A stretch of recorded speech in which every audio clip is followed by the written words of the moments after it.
பெரியவா சரணம். பெரியவா வானொலியின் மாலை நிகழ்ச்சிகள் ஆரம்பமாகின்றன. இன்றைய எமது நிகழ்ச்சிகள் நித்திய குரு பாதுகா பூஜா, ஸ்ரீ ரா கணபதி அவர்கள் எழுதிய புத்தகத்தின் ஒளிவடிவம், ஆன்மீக உரை, மகா பெரியவா மகிமை, உபன்யாசம். பெரியவா சரணம். பெரியவா சரணம். அடுத்த நிகழ்ச்சி நித்திய குரு பாதுகா பூஜை. शुक्लाम्भरधरं विष्णुं शशिवर्णं चतुर्भुजं प्रसन्नवदनं ध्यायेत् सर्वविघ्नोपशान्तये। ममोपात्त समस्त दुरितक्षयद्वार श्री परमेश्वर प्रीत्यर्थं गुरुप्रसाद सिद्ध्यर्थं गुरुप्रीत्यर्थं गुरुपादपूजाम् अद्य करिष्ये। गुरुर्ब्रह्मा गुरुर्विष्णुर्गुरुर्देवो महेश्वरः गुरुः साक्षात् परब्रह्म तस्मै श्रीगुरवे नमः। अपारकरुणा सिन्धुं ज्ञानदं शान्तरूपिणं श्रीचन्द्रशेखरगुरुं प्रणमामि मुदान्वहम्। सदाशिवसमारम्भां शङ्कराचार्यमध्यमाम् अस्मदाचार्यपर्यन्तां वन्दे गुरुपरम्पराम्. எல்லோரும் குருவ பெரிவாள தியானம் பண்ணிண்டு அர்ச்சனை பண்ணுவோம். அஷ்டோத்திரம். பெரியவா அஷ்டோத்திரம் பல அஷ்டோத்திரங்கள் இருக்கு. அதுல எளிமையா சுலபமா எது இருக்கோ அதை நான் இப்ப சொல்றேன். எல்லோரும் இதை கேட்டுண்டே திருப்பி சொல்ல முடிஞ்சுபா சொல்லி சொல்லி பெரிவாளுக்கு பாதத்துல ஒவ்வொரு புஷ்பத்தை அர்ச்சனை பண்ணலாம். ओम श्री कांची कामकोटि पीठाधीश्वराय नमः। श्रीमत् चंद्रशेखरेन्द्र सरस्वती गुरुभ्यो नमः। संन्यासाश्रम शिखराय नमः। काषाय दंडधारिणे नमः। सर्वपीठापहारिणे नमः। स्वामिनाथ गुरवे नमः। करुणासागराय नमः। जगदाकर्षण शक्तिमते नमः। सर्वचराचर हृदयस्थाय नमः। ओम भक्त परिपालक श्रेष्ठाय नमः। धर्म परिपालकाय नमः। श्री जयेन्द्र सरस्वत्याचार्याय नमः। श्री विजयेन्द्र सरस्वती पूजिताय नमः। शिवशक्ति स्वरूपाय नमः। भक्ताभीष्ट प्रदायकाय नमः। ब्रह्मण्य पोषकाय नमः। ब्रह्म विष्णु शिवैक्य स्वरूपाय नमः। कांची क्षेत्रवासाय नमः। कैलाश शिखरवासाय नमः। स्वधर्म परिपोषकाय नमः। चातुर्वर्ण संरक्षकाय नमः। लोकरक्षण संकल्पाय नमः। ओम ब्रह्मनिष्ठापराय नमः। सर्वपापहराय नमः। धर्मरक्षक संतुष्टाय नमः। भक्तार्पितधन स्वीकर्त्रे नमः। सर्वोपनिषत् सारज्ञाय नमः। सर्वशास्त्रगम्याय नमः। सर्वलोक पितामहाय नमः। भक्ताभीष्ट प्रदायकाय नमः। ब्रह्मण्य पोषकाय नमः। नानाविध पुष्पार्चितपदाय नमः। रुद्राक्ष क्रीडधारिणे नमः। भस्मोद्दोलित विग्रहाय नमः। सर्वज्ञाय नमः। सर्वचराचर व्यापकाय नमः। अनेक शिष्य परिपालकाय नमः। मनश्चाञ्चल्य निवर्तकाय नमः। अभयहस्ताय नमः। भयापहाय नमः। यज्ञपुरुषाय नमः। यज्ञानुष्ठान रुचिप्रदाय नमः। यज्ञसम्पन्नाय नमः। यज्ञसहायकाय नमः। यज्ञफलदाय नमः। यज्ञप्रियाय नमः। उपमानरहिताय नमः। स्फटिक तुलसी रुद्राक्ष हारधारिणे नमः। चातुर्वर्ण समदृष्टये नमः। ऋग्यजुस्साम अथर्वणादि चतुर्वेद संरक्षकाय नमः। தட்சிணாமூர்த்தி ஸ்வரூபாய நமஹ. ஜாக்ரத் ஸ்வப்ன சுஷுப்தி அவஸ்தாதீதாய நமஹ. கோட்டி சூரிய துல்லிய தேஜோமே ஷரீராய நமஹ. சாது சங்க சம்ரக்ஷகாய நமஹ. அஸ்வகஜ கோபூஜா நிர்வர்த்தகாய நமஹ. குருபாதுக பூஜா துரந்தராய நமஹ. கனகாபிஷிக்தாய நமஹ. ஸ்வர்ண பில்வதள பூஜிதாய நமஹ. சர்வஜீவ மோக்ஷதாய நமஹ. மூக வாக்தான நிபுணாய நமஹ. நேத்ர தீக்ஷாதானாய நமஹ. द्वादशलिंग स्थापकाय नमः. गान रसप्रियाय नमः. ब्रह्मज्ञानोपदेशकाय नमः. सकलकलासिद्धिताय नमः. चातुर्वण्यपूजिताय नमः. अनेकभाषा संभाषण कोविताय नमः. अष्टसिद्धिप्रदायकाय नमः. ओम श्री शारदामठ सुस्थिताय नमः. नित्यान्नदान सुप्रीताय नमः. प्रार्थना मात्र सुलभाय नमः. पादयात्रा प्रियाय नमः. नानाविध मतपंडिताय नमः. श्रुति स्मृति पुराणज्ञाय नमः. देव यक्ष किन्नर किंपुरुष पूज्याय नमः. श्रवणानंदकर कीर्तये नमः. दर्शनानंदाय नमः. अद्वैतानंद भरिताय नमः. अव्याच करुणामूर्तये नमः. शैव वैष्णवादि मान्याय नमः. श्री शंकराचार्याय नमः. दंड कमंडलूहस्ताय नमः. वीणा मृदंग सकलवाद्य नाथस्वरूपाय नमः. रामकथा रसिकाय नमः. वेद वेदांग आगमादि सकलकला सतस्प्रवर्तकाय नमः. हृदय गुहाशयाय नमः. शतरुद्रीय वर्णितस्वरूपाय नमः. केदारेश्वरनाथाय नमः. अविद्यानाशकाय नमः. निष्काम कर्मोपदेशकाय नमः. लघुभक्ति मार्गोपदेशकाय नमः. लिंगस्वरूपाय नमः. सालग्राम सूक्ष्मस्वरूपाय नमः. कालड्यां शंकर कीर्तिस्तंभ निर्माणकर्त्रे नमः. जितेन्द्रियाय नमः. शरणागत वत्सलाय नमः. श्रीशैल शिखरवासाय नमः. डमरुकनाद विनोदाय नमः. वृषभारूढ़ाय नमः. दुर्मद नाशकाय नमः. आभिचारिक दोषहर्त्रे नमः. मिताहाराय नमः. मृत्युविमोचक शक्त्याय नमः. श्री चक्रार्चन तत्पराय नमः. दासानुग्रह कारकाय नमः.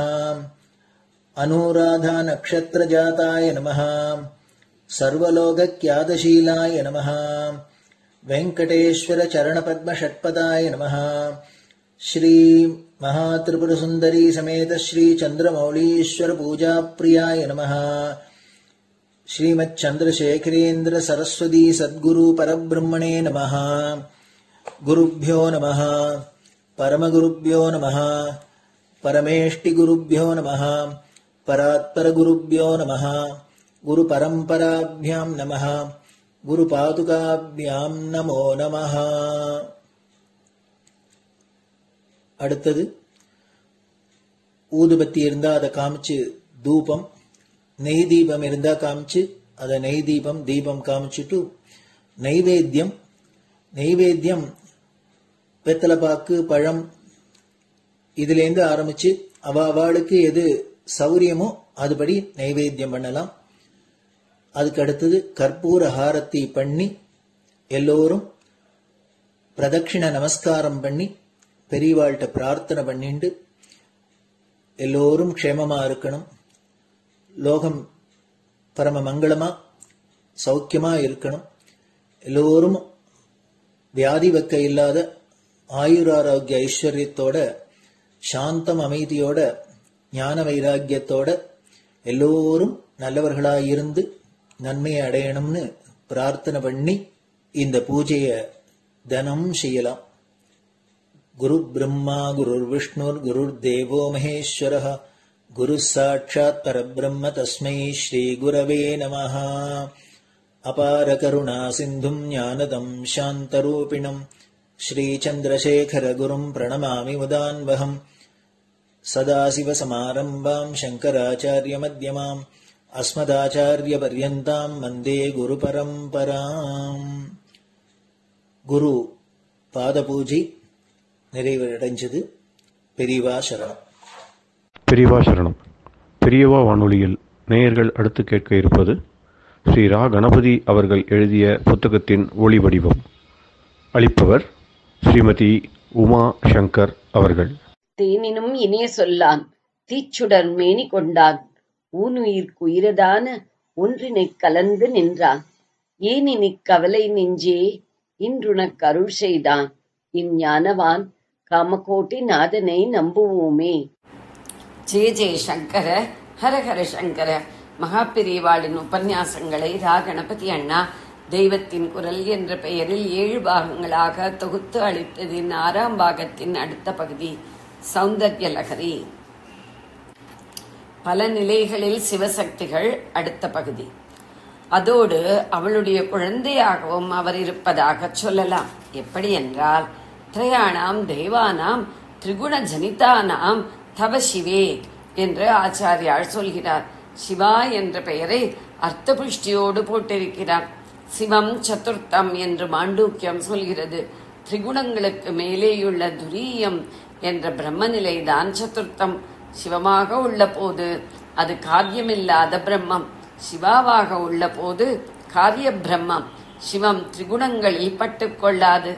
அதன் சித் சக்தி இச்சையாக கிளம்பி காமேஸ்வரியாகித்தான் திரிகுணங்களை பிறப்பித்து முத்தொழில்கள் என்ற கிரியைக்காக திரிமூர்த்திகளை அந்த திரிகுணங்களிலிருந்து பிறப்பித்தது. தவ திரிகுண ஜனிதானாம், உன்னுடைய திரிகுணங்களில் ஜனித்தவர்களே திரிமூர்த்திகள் என்கிறார். அப்படியென்றால் அவளுக்கு ஜனித்தவர்கள்தான். திரிமூர்த்திகளுக்கும் அவள் ஜனனி. சுவாமிக்கு அம்பாளை மாதாவாகவும் தத்துவ ரீதியில் சொல்வதுண்டு. ருத்ரனான தமோகுணமூர்த்தியாக அவர் இருக்கும்போது தத்துவம் அவ்வளவு புரியாதவர்கள் கூட புரிந்து கொள்ளும்படியாக ஒரு மூல சக்தியில் இருந்துதானே முக்குணங்கள் பிறந்து அவற்றுக்கு பெர்சானிபிகேஷனாக மும்மூர்த்திகள். அப்போது அந்த சக்தி அம்மாதானே என்று புரிந்து கொள்ளும்படியாக இருக்கிறாள். சிரித்து பாட்டி என்று கூட சொல்லலாம். சுவாமிக்கும் அவள் அம்மா என்பது பல பேர் சொன்னது. யாரும் சொல்லாதது நான் நாவலாக சொல்வது பாட்டி என்று. முதலில் திரிகுணங்கள் துரிய பராசக்தியின் குழந்தைகளாக பிறந்தன. அந்த திரிகுணங்களின் குழந்தைகளாக திரிகுணஜனிதானாம் என்று ஆச்சாரியால் சொல்கிறபடி பிறந்தவர்கள் திரிமூர்த்திகள் என்றால் அவளுக்கு பேர குழந்தைகள் தானே. இப்படி ஒரு ரிலேஷன் ருத்ர சிவனுக்கு அம்பாளுடன். அடுத்த ஸ்லோகத்தில் 26 மற்ற எல்லா தேவர்களும் முடிந்து போகிற மகா சம்ஹார காலத்திலும் அம்பாளோடு ரமித்துக் கொண்டிருப்பவராக சுவாமியை சொல்லி இருக்கிறது. அங்கே பஞ்சமூர்த்திகளுக்கும் கூட முடிவுதான். சம்ஹார ருத்ரனும் முடிந்து போகிற மகா சம்ஹாரம் அது. அதை பண்ணுவது டைரக்டாக பராசக்தியே. போதும் விளையாட்டு என்று துவைத பிரபஞ்சத்திற்கு அவள் அப்படியே கடை கட்டி விடுகிற காலம் அது. அப்போது திரோதான அனுகிரகங்கள் பண்ணவும் ஏது இடம்? அதனால் சிவசாமியர்களாகவே நினைக்கப்படுகிறவர்களில் 3 பேர், ருத்ரனும் மகேஸ்வரனும் சதாசிவனும் அப்போது முடிந்து போக வேண்டியதுதான். அம்பாளுடைய பஞ்சபிரம்மாசனத்தை பஞ்சபிரேதாசனம் என்றும் சொல்வதுண்டு. இவள்தான் அந்த 5 மூர்த்திகளுக்கும் வேலையும் அதற்கான சக்தியும் கொடுப்பது. இவள் அப்படி கொடுக்காவிட்டால் அவர்கள் வெறும் பிரேதத்துக்கு சமானம்தான் என்பதாலேயே அப்படி பேர் என்று சொன்னேன். பஞ்சகிருத்தியமும் காமேஸ்வரி காமேஸ்வரர்களும் என்ற பிரிவின் கடைசி பகுதியில் ஞாபகம் இருக்கிறதோ இல்லையோ, அந்த வேலை கொடுக்காத ஸ்டேஜ் தான் மகாசம்ஹார காலம். அப்போதும் அந்த மகாசம்ஹாரத்தை பண்ணி பார்க்க வேண்டும் என்பதாக பண்ணுவது என்ற கிரியையும் பார்க்க வேண்டும் என்ற இச்சையும் பராசக்திக்கு இருப்பதால் அவள் காமேஸ்வரியாக இருக்கிறாள். அந்த நித்திய சுமங்கலிக்கு எப்போதும் பதி இருந்தேயாக வேண்டுமாதலால் காமேஸ்வரனும் இருக்கிறான். சிவாகாரே மஞ்சே பரமசிவ பரியங்க நிலையாம் என்று ரொம்ப முந்தி ஒரு ஸ்லோகத்தில் ஸ்லோகம் 8 சொன்னதில் பஞ்சப்பிரேத அல்லது பஞ்ச பிரம்ம ஆசனத்தில் அம்பாளை மடியில் உட்கார்த்தி வைத்துக் கொண்டிருக்கும் அந்த பரமசிவன் இந்த காமேஸ்வரன் தான். அவர்களை ஆனந்தமாக சேர்ந்து விளையாடிக் கொண்டிருக்கிற தம்பதியாக இங்கே ஸ்லோகம் 26 காட்டுகிறார்.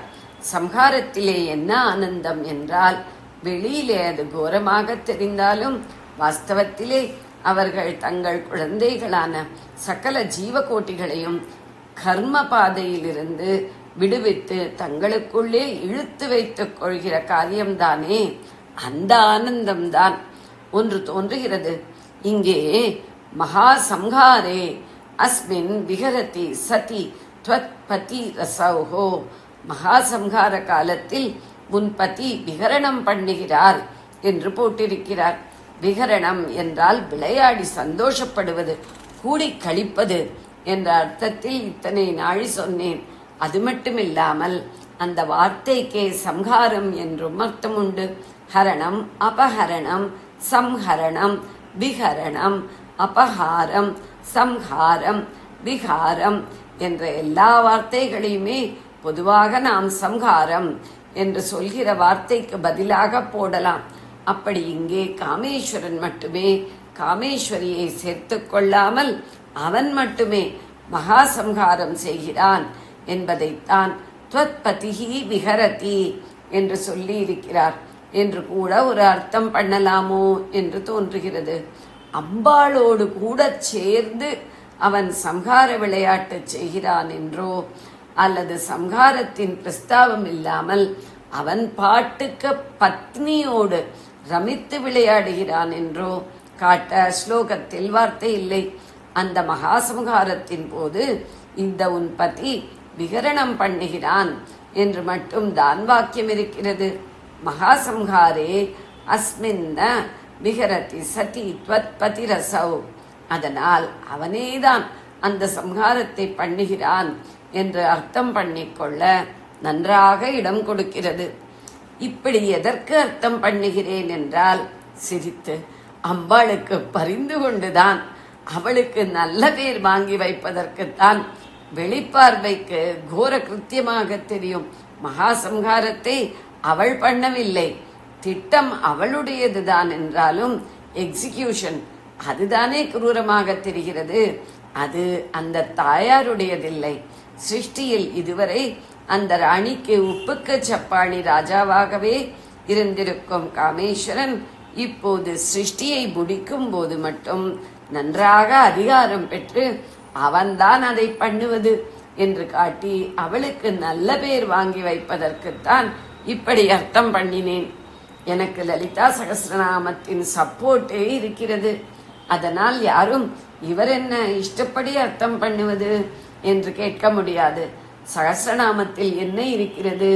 மகேஸ்வர மகாகல்ப மகா தாண்டவ சாட்சினி என்று இருக்கிறது.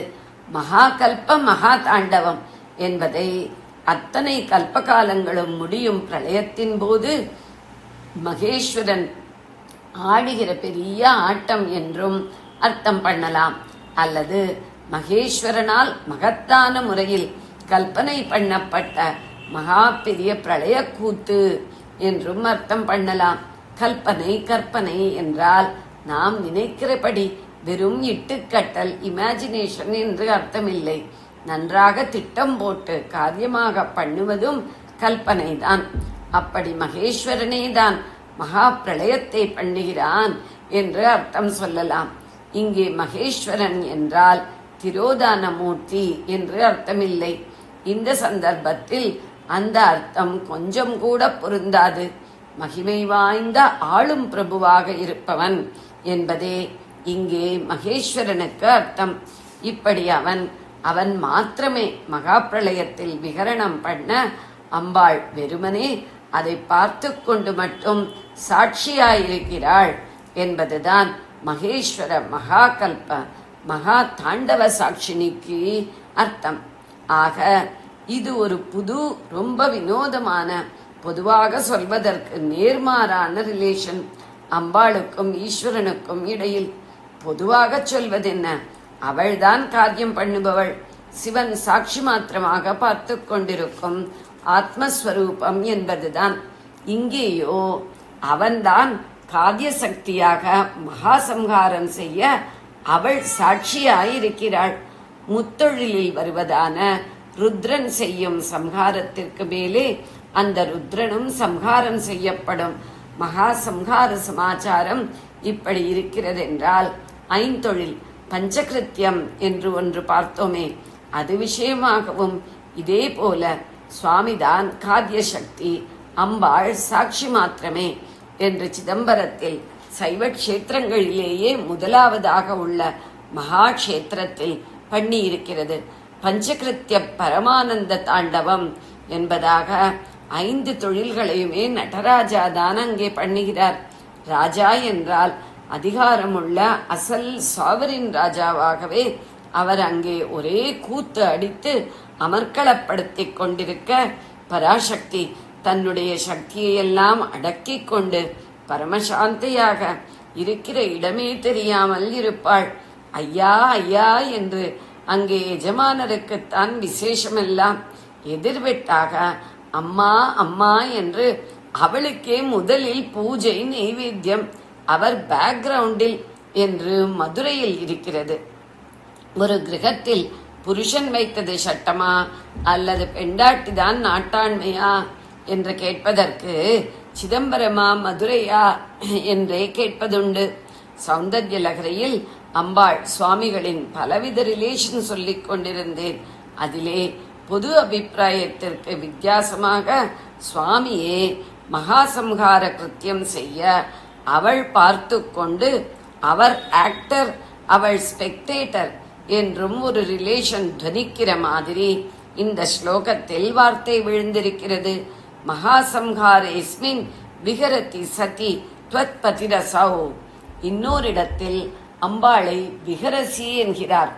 அங்கே விளையாடுகிறாய், பதியோடு கூட கழிக்கிறாய் என்றே ஸ்பஷ்டமாக அர்த்தம் கொடுக்கும்படியாக பத்யா சக விஹரசே என்கிறார். சகஸ்ராரே பத்மே சக ரகசி பத்யா விஹரசே. நாளை இதை பார்ப்போம். ஜெய ஜெயசங்கர, ஹரஹர சங்கர. பெரியவா சரணம். இந்நிகழ்ச்சியின் அடுத்த பகுதி நாளை மாலை இதே நேரத்தில் ஒளிபரப்பாகும். பெரியவா சரணம். பெரியவா சரணம். பெரியவா வானொலியில் நேயர்கள் அடுத்து கேட்க இருப்பது திரு கவிக்கண்ணன் அவர்களின் ஆன்மீக உரை. பெரியவா சரணம். ராம் ராம். ஸ்ரீ குருப்யோ நம. ஜெய ஜெயசங்கர, ஹர ஹர சங்கர. பெரியவா வானொலி நேயர்கள் அனைவருக்கும், மகா பெரியவாவுடைய பக்தர்கள் அனைவருக்கும் அடியேன் கவிக்கண்ணனின் அன்பு கலந்த நல்வாழ்த்துக்கள். ஜெய ஜெய சங்கர, ஹர ஹர சங்கர. ஸ்ரீ குருப்யோ நம.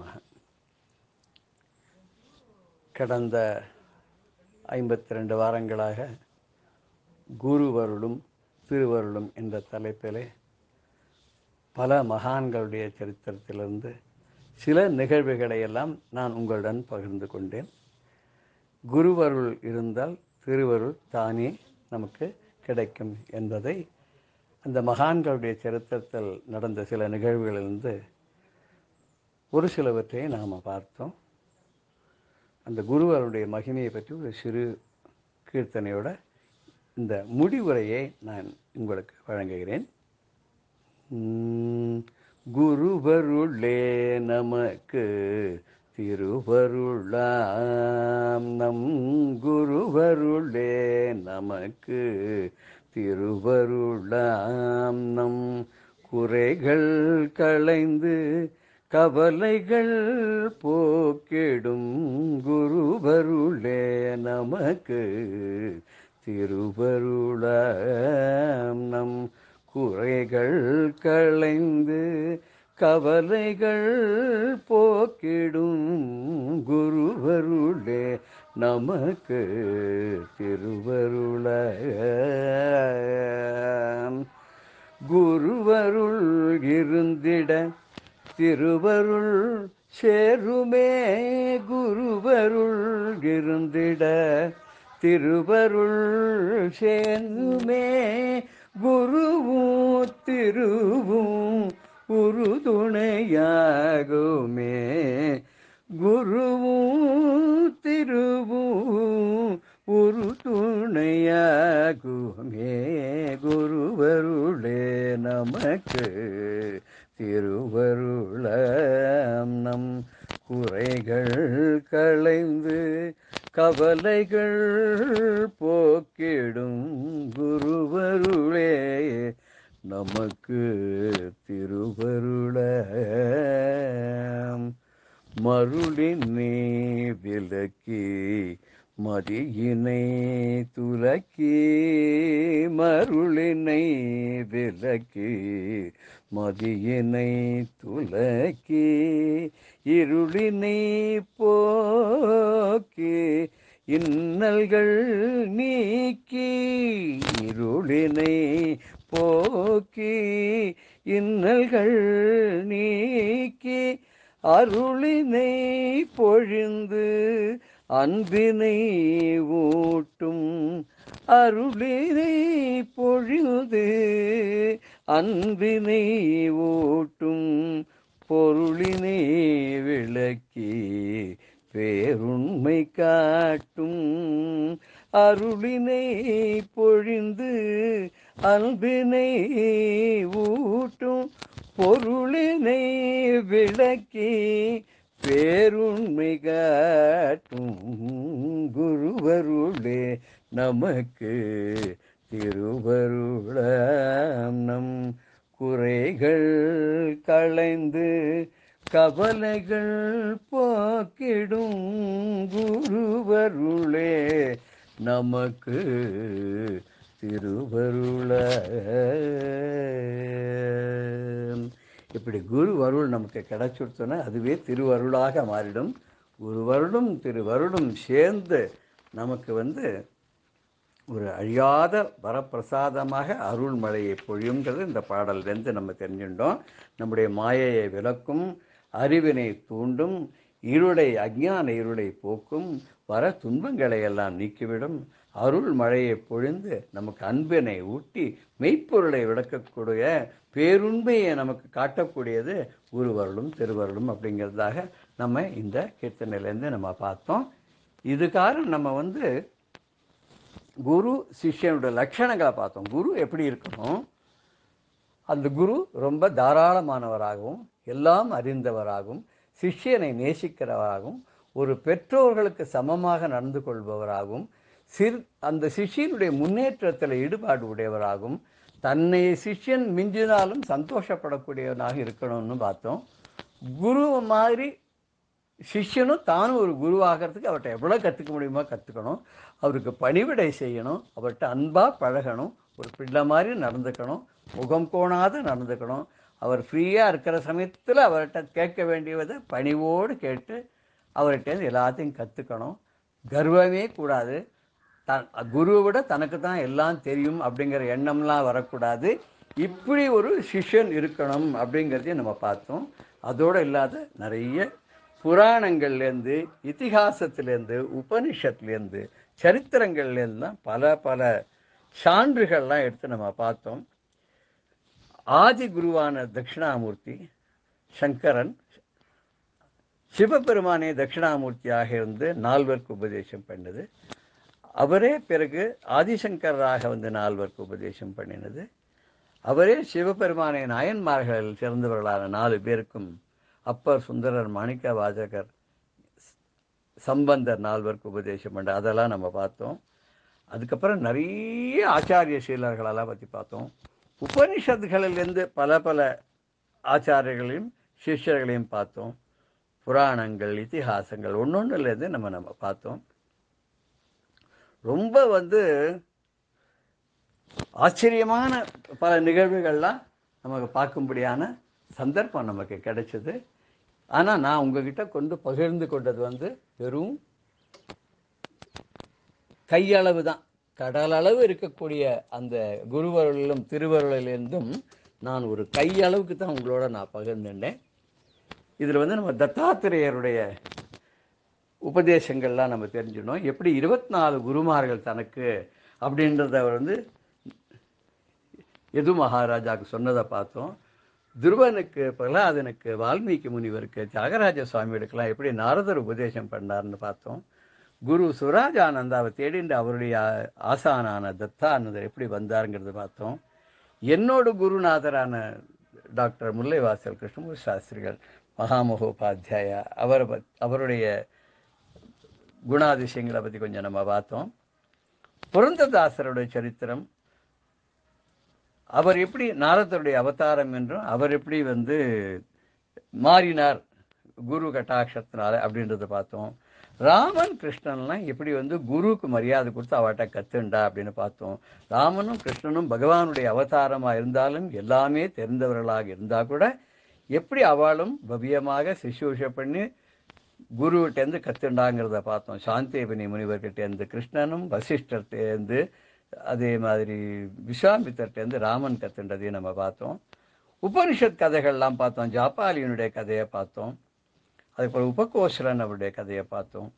அப்புறம் அவதூதரான தத்தாத்திரேயர் தன்னுடைய 24 குருமார்களை பற்றி விளக்கமாக சொன்னதெல்லாம் நம்ம பார்த்தோம். அதுக்கப்புறம் வந்து அப்பர், சுந்தரர், சம்பந்தர், மாணிக்கவாசகர் இவர்களுடைய சரித்திரங்கள்லேருந்து சங்கரர், ராமானுஜர், வியாசராயர், குருராஜர் இவாளெல்லாம் பற்றி பார்த்தோம்.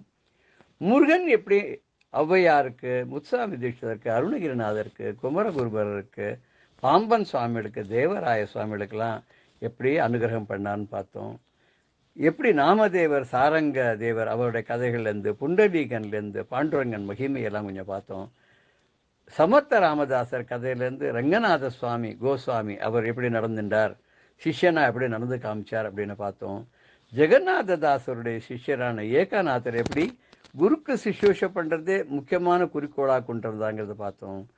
அதே மாதிரி சிங்கேரி ஜெகத்குருக்களான சந்திரசேகரேந்திர பாரதி சுவாமியோட பற்றி நம்ம பார்த்தோம். சிவாபினவர், போதேந்திரர், பிரம்மேந்திரர் பல மகான்களை பார்த்தோம். ராமானந்தர், வல்லபாச்சாரியார் இவாளெல்லாம் பார்த்தோம். பரமஹம்சர், சேஷாத்ரி சுவாமிகள், ஷிரடி பாபா, இது மாதிரி நிறைய விஷயங்கள், ரமண மகரிஷி, காஞ்சி மகா பெரிவா எல்லாம் பார்த்தோம். காஞ்சி மகா பெரிவாரோட சமாச்சாரத்தில் ஒரு முக்கியமான ஒரு நிகழ்வை ஞாபகப்படுத்திக்கணும் நம்ம. என்ன அப்படின்னு கேட்டால், காஞ்சி மடத்திலேயே படித்தவர், வேதம் படித்தவர் ரங்கராஜன்ற பெயருடைய வைஷ்ணவர். அவர் அங்கேயே வேத பாடசாலையிலேயே பாடமும் சொல்லி கொடுத்துருந்தவர். அவருக்கு வெளிநாட்டுக்கு ஜெர்மனிக்கு போகிறதுக்கு ஒரு வாய்ப்பு கிடைச்ச போது அது யார்கிட்டையும் சொல்லலை அவர். ஆனால் ரகசியமாக போய் சத்தாராவில் மகாபெரிவா இருந்தபோது அவர்கிட்ட பார்த்து ஆசீர்வாதம் வாங்கிக்கணும்னு போகும்போதே இவர் வெளியில் காத்துருக்கார். பெரியவா உள்ளே கூப்பிட்டார். போன உடனே எப்போ போகிறதா இருக்கே அப்படின்னு கேட்டார்.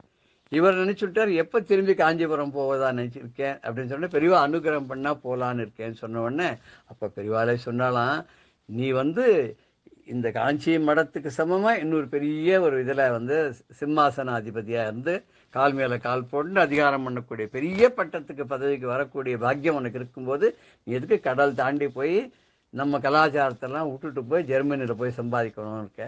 உனக்கு சம்பளத்தெல்லாம் கூட்டி கொடுக்க சொல்கிறேன், உன்னுடைய எல்லா வசதிகளையும் நான் பார்த்துக்க சொல்கிறேன். நீ நம்ம மடத்துக்கே போய் நம்ம பாடசாலையிலேயே எல்லாருக்கும் பாடம் சொல்லி கொடுத்துன்று அப்படின்னு சொல்லி அனுகிரகம் பண்ணார் அப்படின்னு அவர் வாயாலேயே சொல்லியிருக்கார். அந்த ரங்கராஜன் என்று சொல்லக்கூடிய அந்த வேத பண்டிதர் தான் பிற்காலத்தில் ரங்கநாத யதீந்திரராக 46வது பட்டம் ஜீயர் சுவாமிகளாக, அழகிய சிங்கராக, இன்று அகோபில மட்டம் ஜீயராக விற்றிருக்கிறார் என்று நினைக்கும்போது, எப்படி வந்து மதங்களையும் சமயங்களையும் கடந்து நம்ம மகாபெரிவா இருந்து காமிச்சிருக்கா, எல்லாரும் இருக்க முடியுன்றதுக்கு ஒரு உதாரணங்கிறதையும், ஒரு குரு எப்படி நடந்துக்கணுன்றது நமக்கு வழிகாட்டியாக இருந்தான்றதையும் நம்ம ரொம்ப தெரிஞ்சுக்கணும் நமக்கு ரொம்ப சந்தோஷமாக இருக்கும்.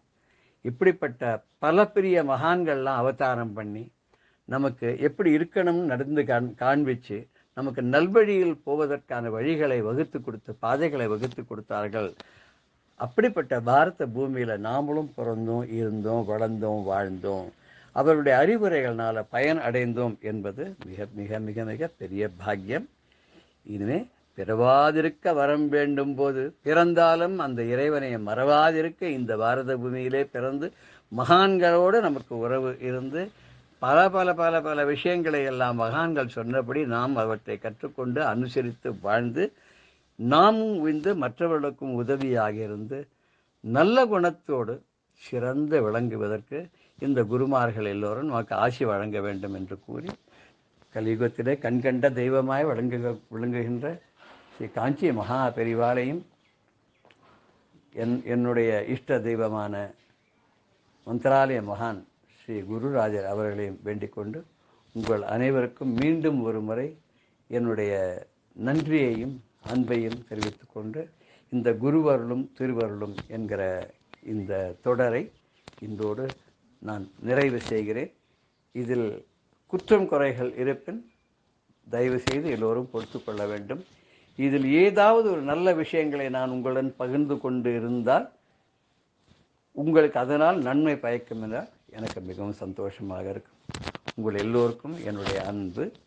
எல்லோரும் வாழ்க வளமுடன், வாழ்க நலமுடன், வாழ்க இவ்வையகம். ஜெய ஜெய சங்கர, ஹர ஹர சங்கர, ஸ்ரீ குருப்யோ நமஹ. ராம் ராம். பெரியவா சரணம். இந்நிகழ்ச்சியின் அடுத்த பகுதி நாளை மாலை இதே நேரத்தில் ஒளிபரப்பாகும். பெரியவா சரணம். பெரியவா சரணம். அடுத்த நிகழ்ச்சி மகா பெரியவா மகிமை உபன்யாசம். வழங்குபவர் பிரம்மஸ்ரீ கணேச சர்மா அவர்கள். அபார கருணா சிந்தும் ஞானதம் சாந்தரூபிணம் ஸ்ரீ சந்திரசேகரகுரும் பிரணமாமி முதான்வகம். காஞ்சி மகாபெரிவா 1965 வருஷம் சென்னைக்கு விஜயம் பண்ணியிருந்தா. அப்போது 1965 வருஷம் மயிலாப்பூரில் சம்ஸ்கிருத காலேஜில் இருக்கிறதே ஸ்ரீராமநவமி அன்னைக்கு பெரியவாளுக்கு ஒரு கனகாபிஷேகம் நடந்தது. அதுக்கப்புறம் பக்கத்தில் மயிலாப்பூரில் சங்கராலயத்தில் நவரத்ன அபிஷேகம் நடந்தது. இந்த நவரத்ன அபிஷேகம் டி.எஸ். ராமசாமியர்னு ஒரு பக்தர் அவரோட விருப்பத்துக்காக பெரியவாளுக்கு நவரத்ன அபிஷேகம் பண்ணி வச்சா அது கோலாகலமாக நடந்தது. அப்புறம் ஜூன் மாதம் தண்டையார்பேட்டையில் கேம்பில் இருந்தா பெரியவா. அப்போது மெட்ராஸில் பல இடங்களில் கேம்ப் இருப்பா இல்லையா, அங்கங்கே இருக்கிறதே விஜயம் பண்ணி அங்கங்கே கேம்பில் இருக்கிறதே தண்டையார்பேட்டைங்கிற இடத்துல இருந்தா. ஸ்ரீராமாங்கிற ஒரு கட்டடம் அங்கே தான் பெரியவா இருந்தா. இந்த தண்டையார்பேட்டையில் முகாமில் இருக்கிறதே ஒரு சுவாரஸ்யமான ஒரு சம்பவம். பல நிகழ்ச்சிகள் நடந்திருக்கு, அதில் 1-2 அப்படி பார்த்துட்டு வரும். பரணிமணி அப்படின்னு ஒரு பக்தர் சாலிகிராமத்தில் இருக்கார். இவர் அங்கே நார்த் மெட்ராஸில் ஒரு உத்தியோகத்தில் இருந்தார். வாரம் சனிக்கிழமை மத்தியானம் லீவு, ஞாயிற்றுக்கிழமை லீவாக இருக்கும். இவர் என்ன பண்ணுவார், பெரியவா தண்டையார்பேட்டையில் இருந்ததுனால சனிக்கிழமை அன்னைக்கு அரை நாள் ஆஃபீஸ் முடிஞ்சோன்னு நேராக பெரியவா கேம்புக்கு வந்துடுவார். அன்னைக்கு முழுக்கலும் இருப்பார். மறுநாளைக்கு ஞாயிற்றுக்கிழமை இருந்துட்டும் அப்புறம் திங்கக்கிழமை ஆஃபீஸ் போக இப்படி வாரம் வந்து தரிசனம் பண்ணுற வழக்கம். ஒரு சனிக்கிழமை அன்னைக்கு மத்தியானம் இவர் பெரியவா கேம்பில் வந்து இருக்கார். அப்போது ஒரு வயசான பாட்டியம்மா ஒரு சின்ன பொண்ணு பேத்தி இருக்கும், அந்த பேத்தியை அழிச்சுன்னு பெரியவாள்கிட்ட வரா தரிசனத்துக்கு. வாசலில் இந்த பரணிமணி இருந்தோன்னு அந்த அம்மா கிட்ட தன்னோட கதையை சொன்னான். இது என்னோட பேத்தி, இவளுக்கு கல்யாண வயசு வந்துடுத்து, கல்யாணம் பண்ணணும், ஆனால் என்கிட்ட காசு பணம்லாம் இல்லை. இவளோட அப்பா இப்போ பொறுப்பு இல்லாத எங்கே இருக்கா எது இருக்கான்னு தெரியல. நான் தான் இந்த பொண்ணை கல்யாணம் பண்ணி கருத்தேற்றணும். நானோ வயசான கிழவி, பொம்னாட்டி என்ன பண்ணுவேன்னு தெரியல. யாரோ எல்லாரும் சொன்னால் பெரியவா கல்யாணம் இல்லையானா புடவை திருமங்கல்யம் இதெல்லாம் கொடுத்து உபகாரம் பண்ணுவான்னு சொன்னால், அதனால வந்திருக்கேன், பெரியவாளை பார்க்க முடியுமா, எனக்கு உபகாரம் பண்ணுவாளா அப்படின்லாம் இந்த பரணிமணிகிட்ட கேட்டான். இந்த பரணிமணி பார்த்த இந்த வயசான அம்மா வந்திருக்கா, பாவமாக இருக்குது. அதனால் என்ன பண்ணார், உள்ளுக்குள்ளே போங்கோ, பெரியவா நிச்சயம் சொன்னீங்கன்னா கொடுப்பா அப்படின்னு சொல்லி உள்ளே அனுப்பிச்சார். அப்போ பெரியவா ஏகாந்தமாக உட்காந்துருக்கா. இந்த அம்மா போய் இந்த கழுவி கொண்டு வந்த ஒரு பழத்தையும் வச்சு நமஸ்காரம் பண்ணி விஷயத்தை சொன்னான். இந்த பொண்ணுக்கு கல்யாணம் ஆகணும், பெரியவா அனுகிரகம்னு ஏதான உபகாரம் பண்ணணும் அப்படின்னு. புடவை திருமங்கல்யம் கொடுப்பான்லாம் சொல்கிறேன், எனக்கு கொடுக்கணும் அனுகிரகம் பண்ணணும் அப்படின்னு. பெரியவா என்ன பண்ணால் பக்கத்தில் இருந்தவர்கிட்ட ஏதோ சொன்னால் எடுத்துன்னு வா அப்படின்னு. அவர் உடனே ஒரு மட்டை தேங்காய் எடுத்துன்னு வந்தார். ஒரு சின்னதாக பவுன் காசு அதையும் கொண்டு வந்தார். கொண்டு வந்து பெரியவாள்கிட்ட வச்சோன்னே பெரியவா அந்த மட்டை தேங்காய் மேலே அந்த காசை வச்சா. இத்தனை அம்பாள் குங்குமத்தை பிரசாதத்தை அள்ளி போட்டு அவளை எடுத்துக்க சொன்னான். இந்தா இதை வச்சுக்கோ, கல்யாணம் எல்லாம் பேஷா நன்னா நடக்கும், போயிட்டு வா அப்படின்னு கொடுத்தா. இது இந்த வயசான அம்மாவுக்கு பாட்டிக்கு ஏமாத்தமாக இருந்தது. பெரியவா ஏதோ புடவை திருமங்கல்யம் கொடுப்பா, இன்னும் காசு பணம் கூட ஒத்தாசை பண்ணி கல்யாணம்லாம் பண்ணி வைப்பான்லாம் சொல்கிறா. நாம் இப்படி இந்த குழந்தைக்கு கல்யாணம் பண்ணி வைக்கணும், அப்பாவும் பொறுப்பு இல்லாத எங்கே இருக்கான்னு தெரியல, நம்ம வயசான கழுவி பண்ணணும் அப்படின்னு உதவி கேட்குறதே பெரியவா இத்தினூண்டுக்கு ஒரு பவுன் காசை கொடுக்குறாளே, இதை வச்சுன்னு என்ன ஒரு திருமங்கல்யம் பண்ண முடியுமா, எதுக்கு போரும் இது அப்படின்னு அந்த அம்மாவுக்கு ஒரு ஏமாத்தமாக இருந்தது. ஏன் திருமங்கல்யம் கொடுக்கல, ஏன் கூறப்படவையெல்லாம் கொடுக்கல அப்படின்னு அந்த அம்மாவுக்கு ஒரு வருத்தம். இந்த வருத்தத்தில் கோபம் வேற. என்ன பண்ணுறதுன்னு தெரியல, பெரியவாள்கிட்ட என்ன பண்ண முடியும், கேட்கவும் முடியல. இந்த வந்துட்டா வெளியில் வந்தோன்னு இந்த பரணிமணி கேட்டார், பாட்டி பெரியவாள்கிட்ட சொன்னாளா, கிடைச்சிதா, கொடுத்தாளா அப்படின்னு. உடனே அந்த அம்மா உடனே இந்த பரணிமணிகிட்ட கோபத்தை காமிச்சா. ஆமாம் நான் கொடுத்தா பாரு, இத்தினூண்டு ஒரு கிள்ளி தெளிச்சிருக்கா ஒரு பவுன் காசை, இதில் என்ன திருமங்கல்யம் பண்ண முடியுமா, எதுக்கு போகிறது, இப்படி கொடுத்துருக்கார். எல்லாரும் ஆஹா ஊன்னு சொல்கிறா, அத்தை பண்ணுவான்னு நான் வந்து கேட்டேன் பாரு, இப்படி தான் கொடுக்குறாரு அப்படின்னு சொன்னேன். இதை குறை சொன்னோன்னு பரணிமணி சொன்னா, அப்படிலாம் சொல்லாதீங்க, பெரியவா கொடுத்துருக்காருன்னா காரணமாக தான் இருக்கும், பெரிய அனுகிரகம், அவள் சொல்லியிருக்காளையோ நன்னா நடக்கணும், அதனால் நீங்கள் போங்க, ஆற்றுக்கு போங்க, கவலைப்படாத போங்க, நன்னா பேத்தி கல்யாணம் நடக்கும் அப்படின்னா அந்த அம்மாவுக்கு இன்னும் கோவம் வந்துடுத்தோம். சரிதான் போட, எல்லாரும் என்னமோ சொல்கிறேன், கதை சொல்கிறேன், நான் கவலைப்பட்டுருக்கேன் எப்படி கருத்தை ஏற்றுறதுன்னு, இதை வச்சு நான் என்ன பண்ணுறதுன்னு கவலைப்பட்டுருக்கேன், நீ வேற என்னமோ பெரிய ஆசீர்வாதம் பண்ணுற அப்படின்ட்டு அந்த அம்மா கோச்சின்னு போயிட்டா. இது ஒரு சனிக்கிழமை நடந்தது. இந்த பரணிமணி வாரம் சனிக்கிழமை வர இல்லையா, அதேமாரி அடுத்த சனிக்கிழமை இவர் வர்றார். இவர் வந்து நின்றுட்டு இருக்கார். அந்த சமயத்தில் என்ன பண்ணால் அதே பாட்டி அந்த பொண்ணும் இன்னும் 4 ஆம்பளைகளோட புருஷாலோட உள்ளுக்குள்ளே அவசரமாக வரா. இதை பார்த்தோன்னே பரணிமணிக்கு ஒரு மாதிரி பயம் வந்துடுத்து. போன தரமே இந்த அம்மா கோச்சின்னு போனா, இந்த தரம் பெரியவா கொடுக்கலன்னு ஏதோ ஆளவெல்லாம் அழிச்சுன்னு வந்து கேட்க போகிறாளா என்னன்னு தெரியல, நம்மள்ட்டையும் கோச்சின்னு போயிருக்கா, இப்போ நம்ம கண்ணில் பட வேண்டாம், என்ன நடக்கிறதுன்னு பார்க்கலாம் அப்படின்ட்டு இவர் அந்த நகர்ந்து விட்டார். அந்த அம்மா நேராக எங்கே இருக்கா பெரியவா அப்படின்னு உடனே அவசரம் பறக்க வந்தா. இப்போ நிறையா பழங்கள்லாம் கொண்டு வந்திருக்கா. பெரியவா அதே மாதிரியே உள்ளே உட்காந்துருந்தா. இந்த தட்டு பழத்தெல்லாம் அங்கே கொண்டு வச்சுட்டு அந்த அம்மா கண்ணால் தாரையாக தண்ணி விட்டுன்னு பெரியவாள்கிட்ட சொல்கிறா. பெரியவா அனுகிரகத்தை என்னென்னு சொல்கிறது, பேர்பட்ட கருணாமூர்த்தி, பெரியவா கருணாமூர்த்தி, பரம கருணாமூர்த்தி, பெரியவா அனுகிரகத்தில் என் பேத்தி கல்யாணம் பிரமாதமாக நடக்கிறதுக்கு ஏற்பாடு ஆகிடுத்து அப்படி எல்லாம் சொல்லிவிட்டு அந்த அம்மா சொல்கிறா. பக்கத்தில் வந்திருக்காள், ஒருத்தர் காமிச்சா, இவன் என்னோட தூரத்து உறவுகாரம், இவனை பார்த்தே ரொம்ப நாளாச்சு, இவன் சிங்கப்பூரில் போய் ரொம்ப நாளாக இருக்கான், இப்போ வந்திருக்கான், ஊர்லேருந்து வந்தான், அவன் பேரனுக்கு பொன் பார்த்துருந்தான், வரன் பார்த்துருந்தான், என்னோட பேத்தி இருக்கான்னு தெரிஞ்சோன்னு உடனே வந்து என்கிட்ட கேட்குறான், என் பேத்தியை அவன் பேரனுக்கு கல்யாணம் பண்ணிக்கிறேன்னு. ஆனால் நான் சொன்னேன், என்கிட்ட காசு பணம்லாம் இல்லைப்பா, ஒன்றும் பண்ணித்தர முடியாதுன்னு சொன்னேன். அவன் நீ அதெல்லாம் ஒன்றை பற்றி எதை பற்றியும் கவலைப்படாத, நானே எல்லாம் நகநட்டுலேருந்து சர்வம் பண்ணி கல்யாண செலவு பண்ணி உன் பேத்தியை கல்யாணம் பண்ணிட்டு போகிறேன், நீ கட்டின புடவையோடு உன் பேத்தியை அனுப்பு அப்படின்னு சொல்கிறான். அவன் இதுக்கு மேலே உனக்கு ஏதானு வேணும்னா உனக்கும் உபகாரம் பண்ணிட்டு போகிறேன், கொடுத்துட்டு போகிறேன்னு சொல்கிறான். இப்படி ஒரு அதிசயம் நடக்கும்னு நான் எதிரே பார்க்கல. எங்கேயோ ரொம்ப நாளுக்கு தூரத்து உறவு, ரொம்ப நாள் பார்த்தே வருஷக்கணக்காச்சு, அவன் திடுதுப்புன்னு வந்து என் குழந்தையும் கல்யாணம் பண்ணிட்டு என் பேத்தியும் கல்யாணம் பண்ணி எனக்கும் உபகாரம் பண்ணிட்டு போகிறேங்கிறான். எனக்கு ஆச்சரியமாக இருக்குது, எப்படி நடந்ததுன்னு தெரியல. போன வாரம் தான் பெரியவாள்கிட்ட வந்து கேட்டேன், பெரியவா பூர்ண பலத்தையும் கொடுத்து ஒரு பவுன் காசையும் கொடுத்து குங்குமத்தையும் கொடுத்து அனுகிரகம் பண்ணி வாயார சொன்னால் நன்னா நடக்கும், க்ஷேமமாக இருக்கும், போயிட்டு வான்னு சொன்னால் எனக்கு அப்போ வருத்தமாக இருந்தது, இத்தனோண்டு கொடுக்குறாளே அப்படின்னு, இதை வச்சுன்னு எப்படி கல்யாணத்தை நடத்துறதுன்னு கவலைப்பட்டேன்.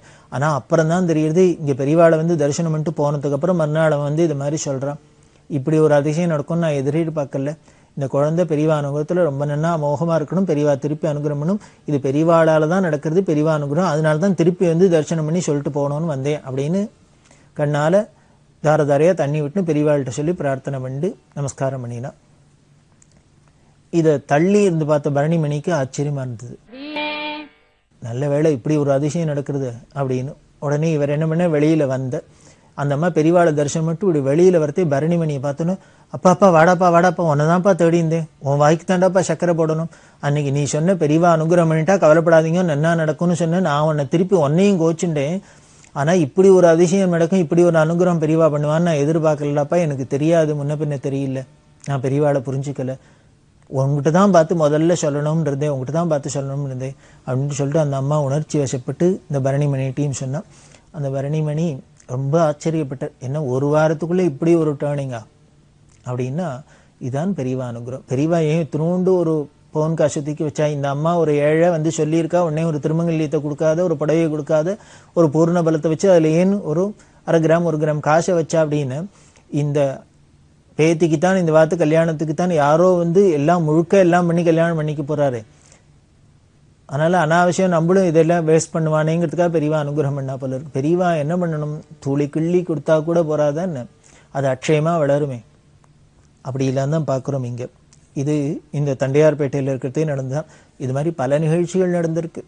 ஒவ்வொரு இடத்துலையும் ஒவ்வொரு நாளைக்கும் என்னென்னலாம் நடந்தது, என்னென்ன அதிசயங்கள்லாம் நடந்திருக்கு, யாராருக்கெல்லாம் நடந்திருக்கு அப்படின்னு பார்த்தோம்னா பெரிய மலப்பாக தான் இருக்கு. 1000 நாக்குடைய ஆதிசேஷன் வந்தால் கூட சொல்லி மாளாது. இருந்தாலும் அங்கங்கே சாம்பிளுக்கு ஒன்று ஒன்றுன்னா பார்த்துன்னு போயிட்டு இருக்கோம். அப்படி இருக்கிற பிரிவா 1965 வருஷம் ஜூன் மாதம் இங்கே கிண்டியில் ஐஐடியில் ஒரு உள்ளுக்குள்ளே ஒரு குளம் இருக்குது. அந்த குளத்தில் ஒரு குளத்தை உள்ளுக்குள்ளே பார்த்தா துவைக்கிற மாதிரி ஒரு ஏதோ ஒன்று கல் இருந்தது. அங்கே உள்ளுக்குள்ளே போயிருக்கிறதே பார்த்துட்டு பெரியவா இது சிவலிங்கம் அப்படின்னு கண்டுபிடிச்சி அதை எடுத்து பிரதிஷ்டை பண்ணியிருக்கா. முன்னுமே சொல்லியிருக்கேன், நங்கநல்லூர் அப்படின்னு சொல்லக்கூடிய இடத்துல இன்னைக்கு பார்த்தீங்கன்னா அர்த்தநாரீஸ்வரர் அப்படின்னு ஒரு பெரிய கோவில் இருக்கு. அந்த அர்த்தநாரீஸ்வரரும் எப்படி இருந்தான்னு பக்கத்தில் ஒரு பெரிய குளம் இருக்கு. அந்த குளத்துல குளிக்கிற ஜனங்களுக்கெல்லாம் துவைக்கிறக்கெல்லாம் ஒரு கல்லை போட்டு அதில் துவைச்சிருந்தா. அங்கே பேருக்கிட்டே தான் நங்கநல்லூருக்கு பேர்க்கிட்டே பெரியவா பார்த்துட்டு இது துவைக்கிற கல் இல்லை சிவலிங்கம் அப்படின்னு சொல்லி அதை பிரதிஷ்டை பண்ண சொன்னா. அப்படிதான் அங்கே அர்த்தநாரீஸ்வரர். இங்கே ரத்னகிரீஸ்வரர் அப்படின்னு சென்னை பெசன் நகர்ல பெரிய கோவில். அந்த கோவில் இருக்கிற சுவாமி எப்படி இருந்தான்னு சமுத்திரக்கரையில இருந்த ஒரு கல், அதை எடுத்துன்னு வந்து கோவில் கட்ட சொல்லி இன்னைக்கு ரத்னகிரீஸ்வரன் ரொம்ப பிரமாதமா சொர்ண கவச்சங்களோட ஜெகஜோதியா இருந்துட்டு இருக்கு. இப்படி அங்கங்க எங்கேயோ கல்லா கல்லா துவைக்கிற கல்லா அப்படி எல்லாம் இருந்த சுவாமிக்கெல்லாம் கூட பெரியவா கடாட்சம் விட்டு பெரியவா அந்த இடத்துக்கு போகணும்னு அவளுக்கெல்லாமே ஒரு நல்ல காலம் அப்படின்னு சொல்லலாம். அதுவும் நமக்கு மனுஷாளுக்கெல்லாம் தான் பெரியவாளை தரிசனம் பண்ணி பெரியவா நம்ம இடத்துக்கு வந்து நல்ல காலம்னு இல்லை. எல்லாருக்கும் 33 கோடி தேவதைகள்லேருந்து சமஸ்த லோகத்தில் உள்ள சமஸ்த தேவதைகள்லேருந்து எல்லாருக்கும் நல்ல காலம்தான். பெரியவாளோட கடாட்சம் பட்டா பெரியவாளை நினைச்சாலே. அதோட ஆச்சரியம், ஒரு தரம் ஒரு ஊர்ல கிராமத்துல பெரியவா பல்லாக்கில் உட்காந்து யாத்திரை போயின்னு இருக்கா. அப்படி போயின்னு இருக்கிறதே பக்கத்துல ஒரு ஹரிஜன காலனி, அந்த காலனி வழியால அப்படி போறா. அந்த குடிசையெல்லாம் ஓரமா இருக்கு. அதுல ஒரு அம்மா அம்மியில சட்னியோ தொகையல் அரைச்சுன்னு இருக்கா, மிளகாயெல்லாம் வச்சு அரைச்சுன்னு இருக்கா. பெரியவா அதை தாண்டி போனவா கொஞ்சம் தூரம் போய் நின்றுட்டு கூட இருக்கிறவர்கிட்ட போய் சொன்னா, நீ அவங்க அம்மியில அரைச்சுன்னு இருக்காளே பார்த்தியோ அப்படின்னு. பார்த்தீங்க, நீ ஒன்று பண்ணு, நேராக அவள்கிட்ட போய் அந்த குழவி எனக்கு வேணும் கொடுப்பலான்னு கேளுங்க. ஒருத்தருக்கும் புரியல, என்ன அது குழவி எதுக்கு பெரியவாளுக்கு, அம்மி குழவி எதுக்கு அப்படின்ட்டு அவளுக்கு புரியல. சரி பெரியவா சொல்லியாச்சும் போய் கேட்குறா. கேட்டால் அந்த அம்மா சொன்னால் கொடுக்க மாட்டேன்னு, நான் குழவியை கொடுத்துட்டு வெறும் அம்மியை வச்சுன்னு எப்படிங்கிறது, நான் தினம் அரைச்சி இந்த காலம் மாதிரி மிக்சி கிரைண்டர்லாம் உண்டான்னு, அந்த காலத்தில் அம்மி கல்லோரல் தானே. அதனால் குழவியை கொடுத்துட்டு நான் எப்படி சமையலுக்கெல்லாம் முடியாது, குழவியை கொடுக்க மாட்டேன் அப்படின்னா. அவள் கொடுக்க மாட்டேங்கிறா அப்படின்னு வந்து சொன்னான். உடனே பெரியவா சொல்கிறா, நான் வேற குழவி கொடுக்குறேன், அந்த குழவியை கொடுப்பலா கேளு அப்படின்னு. ஏன்னா அந்த குழவி மேலேயே வேற குழவி கொடுக்கறதுக்கு பெரியவாளை இந்த வேற குழவி வச்சுக்கலாமே, புரியலையே. உடனே கடையில் போய் ஒரு குழவி வாங்கிட்டு சொன்னா, புது குழவி வாங்கிட்டு, இந்த புது குழவியை அந்த அம்மாட்ட கொடுத்துட்டு பழங்குழவியை வாங்கிக்கணும் அப்படின்னு சொல்லி அந்த அம்மா ஒரு வழியாக கன்வின்ஸ் பண்ணி வாங்கிட்டு வந்தாச்சு. வாங்கிட்டு வந்தப்பறம் அந்த எலும்பி வச்சுட்டு பார்த்தா பெரியவா சொல்கிறா, டா இது அம்மி குழவியாடா, இது பரமேஸ்வரன்டா, சிவலிங்கம் அப்படின்னு. எங்கேயோ எந்த பக்கத்தில் அந்த கிராமத்தில் இருந்த கோவிலில் இருந்த சிவலிங்கம் இடிபாடுக்கெல்லாம் ஆளாகி கடைசியில் ஒரு வீட்டில் அம்மி குழவியாக வந்து இருக்கு. அதாவது யாரான ஏமாந்தாக்க தலையில் மிளகா அரைக்கிறது இப்படி இல்லைன்னு சொல்லுவா. ஏதோ ஒரு சும்மா பரிகாசத்துக்கு தான் சொல்கிறாப்புல இருக்கு. ஆனால் இங்கே பார்த்தேன்னா இந்த கதையில் என்ன எடுத்துனர், பரமேஸ்வரன் பாவம் ஏமாந்துட்டார் போல இருக்கு. அவ தலையில் தூக்கி மிளகா அரைக்கிற, அவர் தலையில் அரைக்கிற, அவரை வச்சுட்டே மிளகா அரைக்கிறாப்புல இருக்கு, அம்மியில் வச்சு அரைக்கிறாப்புல. அப்படி அம்மி குழவியாக இருந்தது சிவலிங்கம் அப்படின்னு. அப்படி பல்லாக்கில் போகிறதே இப்படி திரும்பி பார்த்தவா தான். பார்த்துட்டு உடனே போய் அந்த போய் நின்றுட்டு அதை கழுவி வாங்கிட்டு சொல்லி உடனே அந்த கிராமத்தில் ஒரு கோவில் கட்ட சொல்லி அந்த சிவலிங்கத்தை பிரதிஷ்டை பண்ணி அப்படி எல்லாம் நடந்துருக்கு. இது மாதிரி அதிசயங்கள்லாம் பெரியவா காலத்தில் பெரியவாள்கிட்ட நிறையா நடந்துகிட்டே இருக்கும். அப்படிதான் நீங்கள் ஐஐடிலையும் அதை ஏதோ குளத்துக்குள்ளே இருந்த சுவாமியை தூக்கி எடுத்து வச்சு இன்னைக்கு ரொம்ப பிரமாதமாக அந்த கோவில்லாம் கட்டி மக்களமாக பூஜைகளோடெல்லாம் நடந்துட்டுருக்கு. அப்படி ஐஐடியில் அந்த சிவலிங்க பிரதிஷ்டை பண்ணினா அந்த வருஷம் 1965 வருஷம் வியாச பூஜை சாதுர்மாசியம் வந்தது. இந்த சாதுர்மாசியத்துக்கு பெரியவா செலக்ட் பண்ணின இடம் நார்த் மெட்ராஸில் எண்ணூருக்கு பக்கத்தில் காட்டுப்பள்ளி அப்படின்னு ஒரு கிராமம் இருக்குது. அந்த காட்டுப்பள்ளியில் 1965 வருஷம் ஜூலை மாதம் 13ஆம் தேதி சாதுர்மாசியத்தை அங்கே பண்ணினா. அதுக்கு முன்னால் 1965 வருஷம் ஜூன் மாதம் 24ஆம் தேதி காட்டுப்பள்ளிக்கு விஜயம் பண்ணினா. இந்த காட்டுப்பள்ளியை பற்றி அவசியம் நாம் தெரிஞ்சுக்கணும். இந்த காட்டுப்பள்ளிங்கிறது வட சென்னையில் எண்ணூரை தாண்டி ஒரு சமுத்திரத்துக்கு நடுப்புற இருக்கிற ஒரு சின்ன ஒரு தீவு மாதிரி ஐலண்ட் அப்படின்னு சொல்லலாம். அந்த காட்டுப்பள்ளியில் மயிலாப்பூரில் சண்முக சுந்தர முதலியார் அப்படின்னு ஒரு பெரிய கோட்டீஸ்வரர் இருந்தார். அவரோட எஸ்டேட் அங்கே இருக்குது. இந்த காட்டுப்பள்ளியில் எஸ்டேட், அந்த எஸ்டேட்டில் போய் தான் பெரியவா இந்த சாதுர்மாசியத்தை பண்ணினா. இது எப்படி பெரியவா பார்த்தா அப்படின்னா ரொம்ப ஏகாந்தமாக இருக்கும். இன்றைக்கும் பார்த்தீங்கன்னா சுத்தீவிர கடல் சமுத்திரம். அந்த எண்ணூரில் துறைமுகம் கட்டினத்துக்கு அப்புறம் அந்த துறைமுகத்துக்காக கடல் இந்த மண்ணெல்லாம் வாரி வாரி போட்டு இப்போ அந்த ஐலண்டாக இருந்தது, தீவாக இருந்தது, ஒரு ரோடு ஃபார்ம் ஆகி ரோடில் போகிறாப்புல இருக்குது. ஆனால் 1965 வருஷம் தான் அது வெறும் தீவாவே தான் இருந்தது. இந்த காட்டுப்பள்ளிக்குள்ளே போகணும்னா போட்டில் போகணும். இந்த சமுத்திர தண்ணியில் போட்டில் போய் ஒரு 2 மணி நேரம் ட்ராவல் பண்ணி தான் அந்த தீவை அடைய முடியும். அப்படி இருந்த இடம் ரொம்ப ஏகாந்தம் இருந்தது. 1932 வருஷம் பெரியவா காசி யாத்திரை பண்ணுறதே சென்னைக்கு வந்தா அப்படின்னு பார்த்தோம். அந்த சென்னைக்கு வந்திருக்கிறதே இந்த சண்முக சுந்தர முதலியார் வந்து பெரியவாளை தரிசனம் பண்ணி தனக்கு இது மாதிரி பக்கத்தில் காட்டுப்பள்ளின்னு ஒரு இடம் இருக்குது, அது ரொம்ப ஏகாந்தமாக இருக்கும், அங்கே வந்து பெரியவா இருக்கணும்னு சொல்ல பெரியவா அப்போ போயிட்டு வந்தா. அங்கே போய் சில நாளைக்கு அங்கே இருந்துட்டு வந்தா. அதுலேருந்து பெரியவாளுக்கு ஆசை, அந்த இடத்தோட ரம்யத்தையும் அழகையும் பார்த்து சுத்தீவிர தோப்பும் வனாந்தரமாக இருக்கும், அதிகமாக அந்த ஜனசந்தடி இல்லாத 4 பக்கம் சமுத்திரத்தை சூழ ஏகாந்தமாக இருந்த இடத்துல பெரியவா போய் அங்கே இருந்தா. இதுக்கு முன்னாலே என்ன பண்ணார், பெரியவா நாராயணபுரம் அப்படின்னு 1962-63 வருஷத்தில் மதுரைக்கு பக்கத்தில் நாராயணபுரம் அப்படிங்கிற இடத்துல சாதுர்மாசியம் பண்ணுறது இந்த சண்முக சுந்தர முதலியார், அந்த காட்டுப்பள்ளி எஸ்டேட் மேனேஜர் கிருஷ்ணானந்தம் அப்படிங்கிற 2 பேரும் போய் தரிசனத்துக்கு போயிருந்தா. தரிசனத்துக்கு போயிட்டு மதுரையில் இருக்கிறதே பெரியவாள்கிட்ட பிரார்த்தனை பண்ணிண்டா. அப்போ பெரியவா என்ன பண்ணா கேட்டா, காட்டுப்பள்ளியெலாம் எப்படி இருக்கு அப்படின்னு சொல்லிட்டு அப்போ கேட்குறா. அந்த கிருஷ்ணானந்த மேனேஜர்கிட்ட கேட்குறா, அங்கே ஒரு புலி நடமாட்டம் இருந்தது, அது இப்போ இருக்கா, அது பேடுத்தா அப்படின்னார். இல்லை அது காலம் ஆயிடுச்சுன்னு, அந்த தோல்லாம் பத்திரமா பதப்படுத்தி தானே வச்சிருக்கேளோ பாதுகாத்து அப்படின்னு. இந்த கிருஷ்ணானந்த மேனேஜருக்கும் சண்முக சுந்தரம் முதலியாருக்கும் ஆச்சரியமா இருந்தது. எப்போ 40 வருஷத்துக்கு முன்னால் பெரியவா காட்டுப்பள்ளிக்கு வந்துட்டு போய் அங்கே பார்த்த ஒரு புலியை முதற்கொண்டு ஞாபகம் வச்சுட்டு அது எப்படி இருக்குது, அது காலம் ஆயிடுச்சுன்னா அதோட தோலெல்லாம் பத்திரமா வச்சிருக்கல இப்படிலாம் கேட்டா. இப்படி கேட்ட அந்த புலித்தோலை பின்னால் 65 வருஷம் பெரியவா சாதுர்மாசத்துக்கு வரத்தே பெரியவாளுக்கு அவ காணிக்கையாவே கொடுத்தா. அந்த புலித்தோலில் உட்காந்துன்னு சன்னியாசிகள் ஜபம் பண்ணினா மந்திர சித்தி ஏற்படும் அப்படிலாம் சாஸ்திரம் சொல்றது. இப்படி ஒரு சின்ன சின்ன விஷயம் மாதிரி இருக்கும். இதெல்லாம் கூட ஞாபகம் வச்சுக்கிறது அப்படிங்கிறது இந்த என்னமோ சொல்லுவாளே கம்ப்யூட்டர் மெமரி தான் பெரியவாளோடது. அப்படி கேட்டிருந்தா அப்போதான் அந்த காட்டுப்பள்ளியை பற்றி சொல்லிட்டு நான் அங்கே வரேன், எனக்கு வரணும் போல இருக்கு, வரேன் அப்படின்னு சொன்னா. மெட்ராஸ்க்கு வரத்தே வரேன் அப்படின்னு சொன்னா. இப்போ 65 வருஷம் மெட்ராஸ்க்கு வந்தோடனே இந்த சண்முக சுந்தர முதலியார் இந்த கிருஷ்ணானந்தெல்லாம் போய் பிரார்த்தனை பண்ண அந்த பிரார்த்தனைக்கு இணங்க தான் இந்த சாதுர்மாசியத்துக்காக இங்கே வந்தா. சம்ஸ்கிருத காலேஜில் இருக்கிறவா இன்னும் பல பேர்லாம் வந்து சாதுர்மாசியத்தை இங்கே தான் வச்சுக்கணும், மயிலாப்பூரில் வச்சுக்கணும்னு சொன்னால் மடத்து மேனேஜர் கூட ரொம்ப பெரியவாள்கிட்ட பிரார்த்தனை பண்ணிட்டார். இது ஒரே தீவு மாதிரி இருக்குது, இங்கே வசதி எல்லாம் போராது, ஜனங்கள்லாம் வந்துட்டு போகிறதுக்கு சிரமப்படுவா, ஏன்னா ரோடு எல்லாம் கிடையாதுனால எல்லாரும் போட்டில் தான் வரணும், போட்டில் வர்றதுங்கிறது ஒரு ரிஸ்க் வேற, அதனால் அப்படி இல்லை வேண்டாம் பெரியவா போய் ஊருக்குள்ளே இருக்கலாம் அப்படின்னு சொல்ல பெரியவா இல்லை இங்கே தான் பண்ண போகிறேன் அப்படின்னு விட்டா கொண்டான ஏற்பாடெல்லாம் ஆகி 65 வருஷம் ரொம்ப அழகாக பிரமாதமாக சாதுர்மாசியம் நடந்தது. இப்படி பொதுவாகவே எல்லா இடத்துலையும் சாதுர்மாசியம் நடந்தால் அந்த 2 மாதம் 4 பட்சம் இருப்பா அந்த இடத்துல எல்லை தாண்டாத. அதுக்கப்புறம் விஸ்வரூப யாத்திரை அன்னைக்கு யாத்திரையை கிளம்பி அடுத்த ஊருக்கெல்லாம் போக ஆரம்பிச்சிடுறேன். இந்த காட்டுப்பள்ளியில் மட்டும் கிட்டத்தட்ட 4 மாதம் 5 மாதத்துக்கு மேலே அங்கேயே இருந்தா. அந்த வருஷம் சாதுர்மாசியத்தை பண்ணினா, நவராத்திரி பண்ணினா, தீபாவளி பண்ணினா எல்லாத்தையும் அங்கேயே கொண்டாடிட்டு தான் பெரியவா அங்கேயே இருந்தா. சண்முக சுந்தர முதலியாருக்கு இருந்த ஒரு பங்களா, அதில் ஒரு கோசாலை. இந்த கோசாலையில் தான் 32 வருஷம் தங்கியிருந்தா. இப்போ சாதுர்மாசம் அங்கே தான் பண்ணணும் அப்படின்னு சொல்லி அங்கே தான் பந்தெல்லாம் போட்டு ஏற்பாடு பண்ணியது. அந்த கோசாலை கொஞ்சம் இடிபாடுகளாக இருந்தால் கூட இன்னமும் அந்த செவரு எல்லாம் இருக்குது. அந்த இடத்துல பெரியவாளுக்கு திருவத்தியூரில் விஷ்ணுன்னு ஒரு பக்தர், அவர் இந்த சண்முக சுந்தர முதலியாரோட பிள்ளைகிட்ட சொல்லி அந்த இடத்துல பெரியவாளை ஒரு சின்னதாக ஒரு பிரதிஷ்டை பண்ணி வச்சிருக்கார்.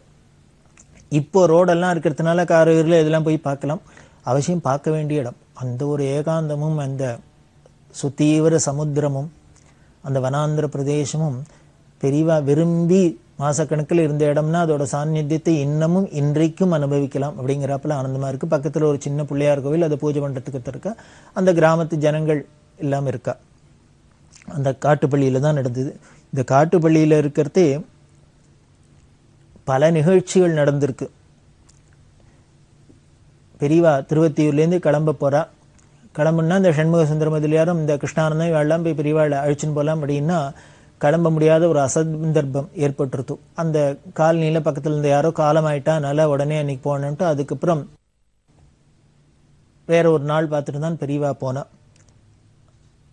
அந்த இடத்துல இருக்கிறதே பெரியவா ஜூன் மாதம் 24ஆம் தேதி போயிருக்கா. சாதுர் மாசம் ஜூலை மாதம் வியாச பூஜை ஆரம்பிக்க போகிறது.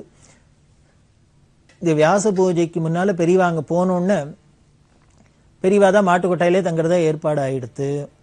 இந்த வாத்தியக்காரில் மடத்தில் நாதஸ்வரம் வாசிக்கிற வித்வான்கள்லாம் இருப்பா இல்லையா, அவளுக்கெல்லாம் தங்கறதுக்கு ஏற்பாடு பண்ணணுமே. அப்போது இந்த சண்முக சுந்தரமல்லியாட்ட பெரியவா கிட்ட இந்த வித்வான்கள் நாதஸ்வர வித்வான் இவாள்லாம் எங்கே தங்க வைக்கிறது அப்படின்னு. அவர் பக்கத்தில் நான் வேணா ஒரு எல்லாருக்குமே அங்கங்கே டென்ட் மாதிரி கொட்டா போட்டு தான் தங்க வைக்கணும், அவளுக்கு ஒரு கொட்டா போட்டு தரேன் அப்படின்னு. பெரியவாடனே பக்கத்தில் ஒரு வீடு இருந்தது, அதை காமிச்சு ஏன் அந்த வீட்டில் தங்க சொல்லேன் அப்படின்னு. இவன் அங்கே போய் இருக்கட்டுமே, இப்போ அனாவசியமாக எதுக்கு ஒரு பந்தல்லாம் போடணும், கொட்டாய் போடணும் அப்படின்னு. இந்த எஸ்டேட் மேனேஜர் சொன்னேன், இல்லை அந்த வீட்டுக்காரர் ஒரு நாஸ்திகர், அதனால் அவரை போய் எப்படி கேட்குறது, அதனால் எங்களுக்கு கேட்கறதுக்கு சரியாக வராது, அவர் கொடுக்க மாட்டார், அதனால் நாங்கள் கேட்கல அப்படின்னு. உடனே பெரியவா என்ன பண்ண அந்த நாதஸ்வர வித்வான்லாம் கூப்பிட்டா, நீ அந்த வீட்டில் போய் நான் தங்கிக்கிறேன்னு சொல்லு, போய் கேட்டுப்பார் அப்படின்னு. இவாளுக்கெல்லாம் பயம், அவரும் நாஸ்திகருங்கிறா, அவர் விடமாட்டாருங்கிறா. என்னடான்னா அவளே அந்த எஸ்டேட்டுக்காராலே போய் கேட்கறதுக்கு யோஜனை பண்ணிட்டு பெரியவா பாட்டுக்கு முன்ன பின்ன தெரியாது இந்த நாதஸ்வர வித்வானை போய் உள்ளே அனுப்பிச்சுட்டாளே அப்படின்னு. இவா உள்ளுக்குள்ளே போய் அவள்கிட்ட கேட்குறா. கேட்டால் ஆச்சரியம் என்னென்னா அந்த வீட்டுக்காரர் இவாளை தங்குறதுக்கு ஏற்பாடெல்லாம் பண்ணி கொடுத்து இவாளுக்கு சாப்பாடெல்லாம் போட்டு எல்லா வசதியும் பண்ணி கொடுத்து அதுக்கப்புறம் 4 மாதம் பெரியவா இருக்கிற வரைக்கும் அவள் அந்த வீட்டிலேயே சகஜமாக இருந்தால். அதே மாதிரி இன்னும் பல பேர் அங்கே தங்குறாப்பெல்லாம் இருந்தது அப்படின்னா இதைத்தான் அந்த எஸ்டேட் மேனேஜர் கிருஷ்ணானந்தம் சொல்கிறார். நாங்கள் இத்தனை நாளாக அங்கே போயின்னு இருக்கோம், பழகின்னு இருக்கோம், ஆனால் அவர் ஒரு நாஸ்திகர்னு தெரியும், அவருக்கு இதெல்லாம் நம்பிக்கை இல்லைன்னு தெரியும், அதனால நாங்கள் அவர்கிட்ட போகிறதில்ல. ஆனால் பெரியவாளோட அனுகிரக விசேஷம், பெரியவா போனோன்னே அவர் மனசு எப்படி மாறித்துன்னு தெரியல, அவ்வளோ உபகாரமாக இருந்தார், ஒத்தாசையாக இருந்தார் அப்படின்னு ஆச்சரியமாக இருந்தது. அதுதான் பெரியவாளோட அன்புக்கு சாட்சி அப்படிம்பர்.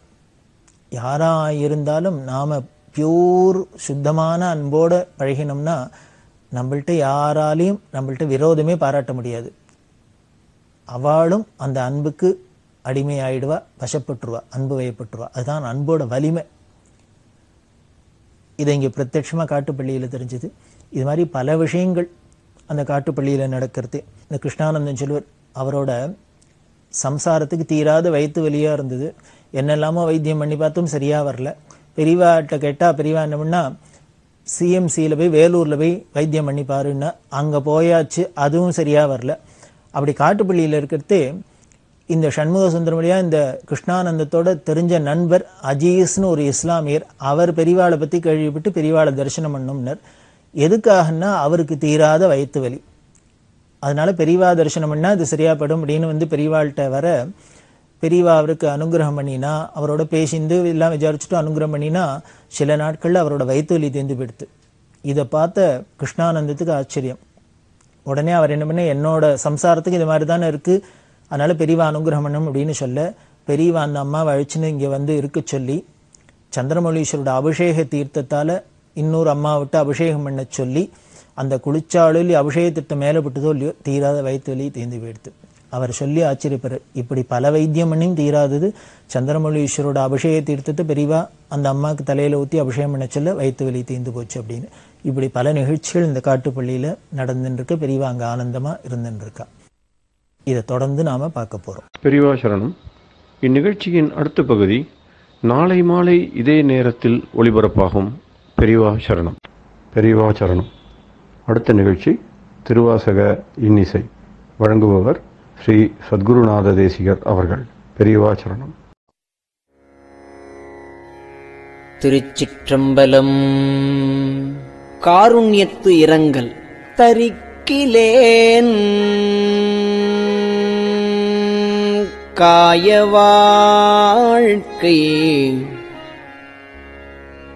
சங்கரா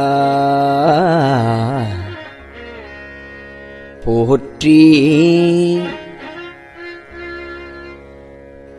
வான விருத்தனே போற்றி எங்கள் விடலையே போற்றி ஒப்பில் ஒருத்தனே போற்றி உம்பரு தம்பிரான் போற்றி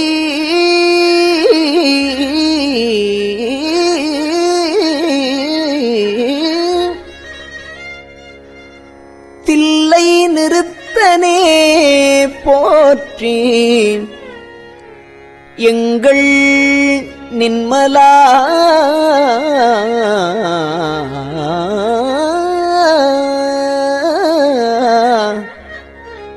போற்றி போற்றி.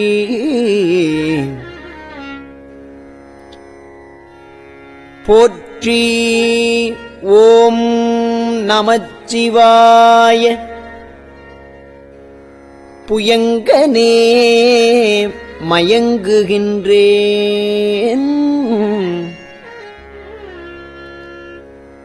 போற்றி ஓம் நமச்சிவாய. புகலிடம் பிறிதொன்றில்லை.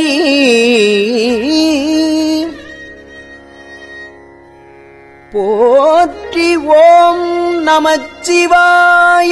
புறம் எனைப் போக்கல் கண்டாய்.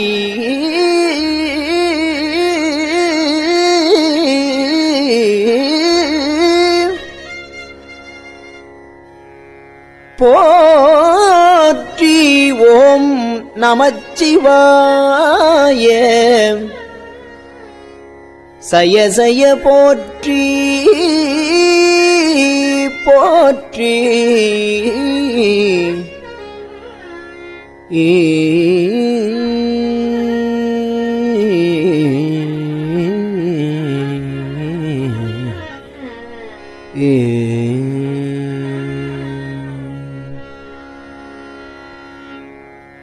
போற்றியன் போலும் பொய்யர் தம்மை ஆட்கொள்ளும் வள்ளல். போற்றியன் போலும் பொய்யர் தம்மை ஆட்கொள்ளும் வள்ளல். போற்றி நின் பாதம் போற்றி நாதனே போற்றி போற்றி. போற்றி நின் கருணை வெள்ள புதுமது புவனம் நீர்த்தி காற்று இயமானன் வானம் இருசுடர் கடவுளானே.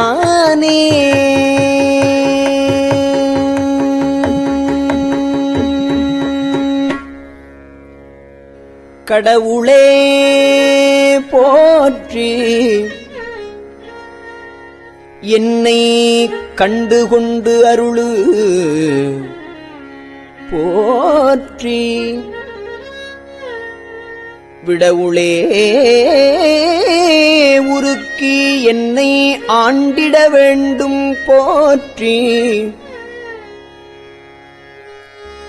உடல் இது களைந்திட்டு ஒல்லை உம்பரு தந்தருளு போற்றி.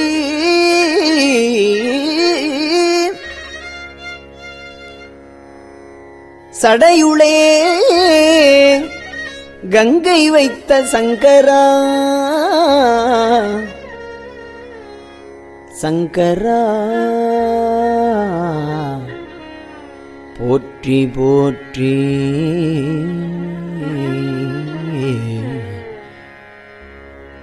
சங்கரா போற்றி.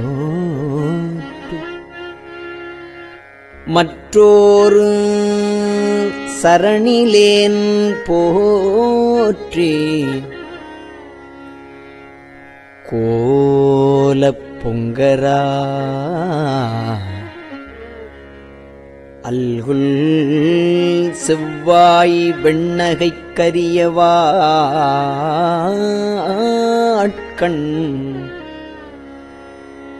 வெண்ணகைக் கரிய வாட்கண் மங்கையோர் பங்க போற்றி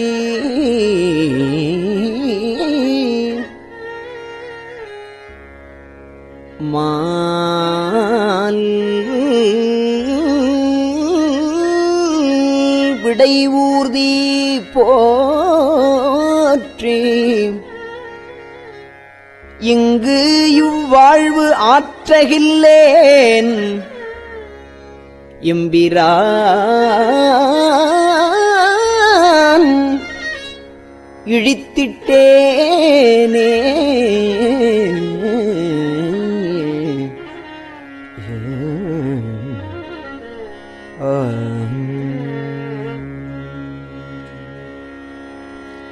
இழித்தனன் என்னை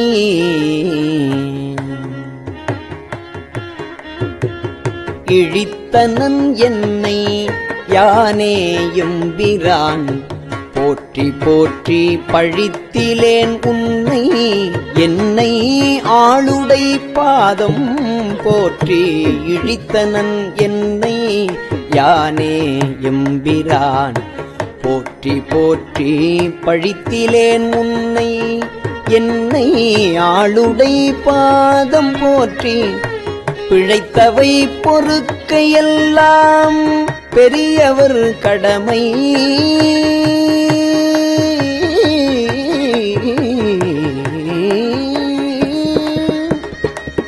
பிழைத்தவை பொறுக்கையெல்லாம் பெரியவர் கடமை போற்றி ஒழித்திடு வாழ்வு போற்றி உம்ப நாட்டு எம்பிரானே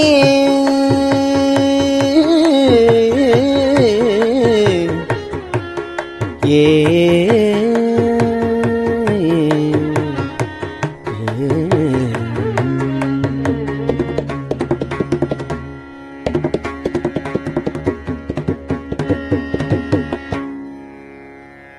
எம்பிரான் போற்றி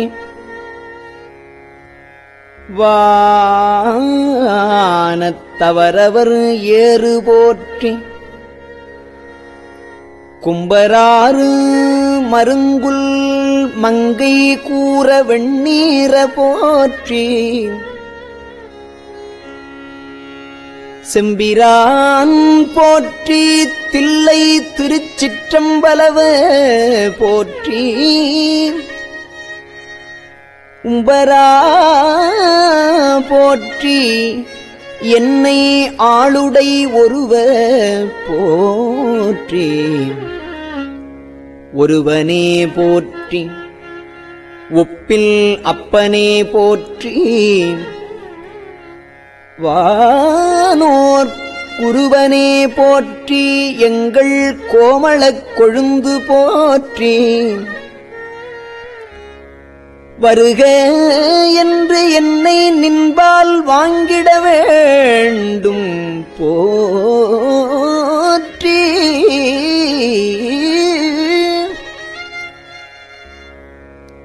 தருக நின் பாதம் தருக நின் பாதம் போற்றி தமியனேன் தனிமை தீர்த்தே தீர்ந்த அன்பாய அன்பர்க்கு அவரினும் அன்ப போற்றி பேர்ந்தும் என் பொய்மை ஆட்கொண்டு அருளிடும் பெருமை போற்றி வார்ந்த நஞ்சையின்று வானோர்க்கு அமுதம் ஈ வள்ளல் போற்றி ஆர்ந்தனின் பாதம்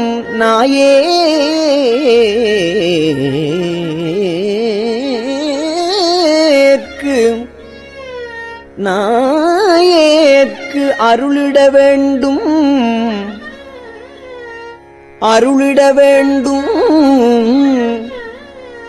போற்றி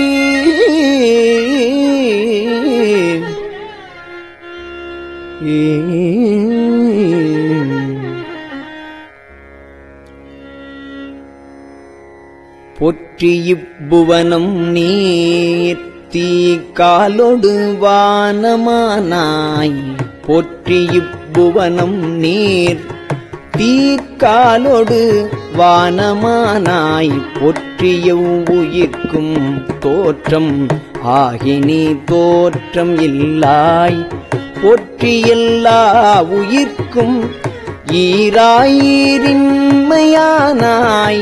போற்றி எல்லா உயிர்க்கும் ஈரின்மையானாய் போற்றி ஐம்புலன்கள் நின்னை புணர்க்கிலா புணர்க்கையானே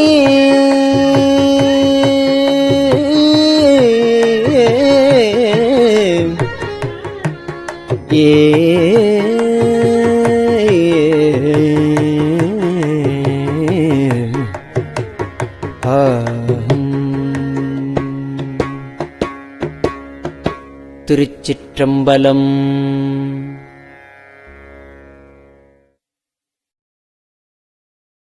பெரியவா சரணம். இந்நிகழ்ச்சியின் அடுத்த பகுதி நாளை மாலை இதே நேரத்தில் ஒளிபரப்பாகும். பெரியவா சரணம். பெரியவா சரணம். பெரியவா வானொலியின் இன்றைய நிகழ்ச்சிகளின் நிறைவாக திருப்பொன்னூசல் வழங்குபவர் சத்குருநாத தேசிகர் அவர்கள். பெரியவா சரணம். திருச்சிற்றம்பலம். திருப்பொன்னூசல். ஆணோ அலியோ அறிவையோ என்று இருவர் காணா கடவுள் கருணையினால் தேவர்குழாம் நாணாமே உய்ய ஆட்கொண்டு அருளி நஞ்சுதனை ஊனாக உண்டருளும் உத்தரகோசமங்கை கோணாறு பிறைச்சன்னி கூத்தன் குணம் பரவி பூணாறு வனமுலையீர் பொன்னூசலாடாமோ.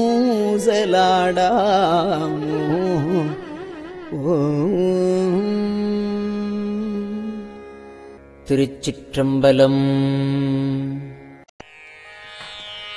கஞ்சிவல காமாட்சி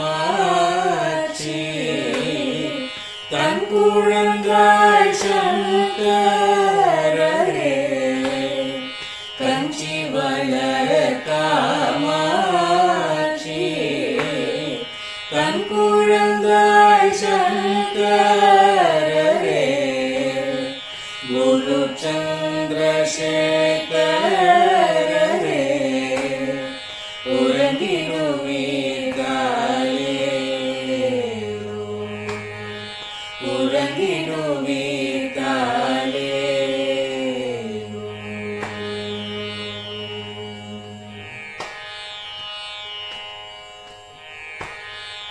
ஆதிகுரு சங்கரராய் அன்றொரு நாள் வந்தவரே அருப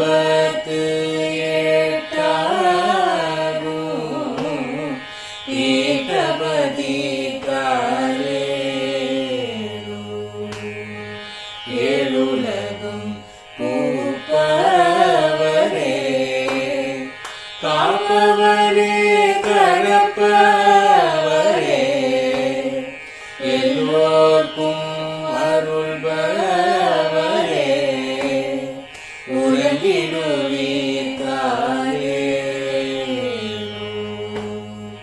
அயனுடனே மாலவனோ தேடிய பொற்பதத்தவரே அருமறைகள் சாற்றும் முயல் மலர்பதமே தாரே முக்தி நிலை எய்திடவே சக்தி தரும் சத்குருவே முக்தி நிலை எய்திடவே சக்தி தரும் சத்குருவே நித்தமெங்கள் நாவீசையில் நித்திரை கொள்தாரே நித்தமெங்கள் நாவீசையில் நித்திரை கொள்தாளே நித்தமெங்கள் நாவீசையில் நித்திரை கொள்தாளே